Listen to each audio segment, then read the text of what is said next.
Otu na-akwụ maka ego ndị mmadụ ọnụ na njikọrịta anya na National Orientation Agency na Anambra State achịkọbago ọgbakọ nkụzi pụrụ iche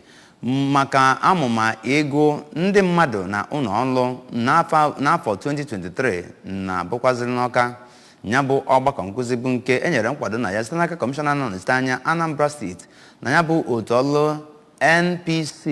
bụ Maazị Chidi Ezeoke, nke dọtara ndị ọnụ ụlọ n'okwu bụ nke gbakọtara ọnụ iji wee takọọ isi etu a ga-esi wee jikọrịta aka ọnụ gbasara ndị mmadụ ozi ma kpọkọnata ndị Anambra na ndị nke bi ebi ka anya bụ amụma ihe mmemme wee bụrụ nke gara ọfụma. Onyinye Agụbeze ga-ewetara anyị akụkọ ya.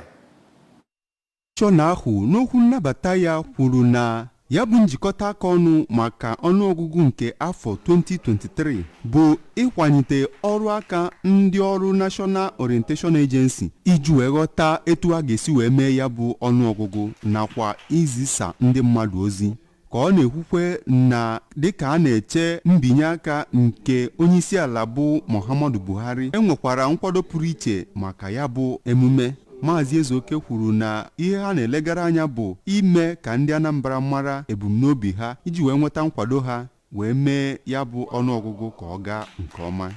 N'okwu ya, onye Director National Population Commission na Anambra State, Dọkịnta Joaquin Olasi, kwuru na ya bụ njikọta bụ ịkwado ọfụma iji wee kọwara ndị mmadụ ndị nọ na kansụl ime obodo dị iche iche ihe gbasara ya bụ ọnụọgụgụ n'ụlọ.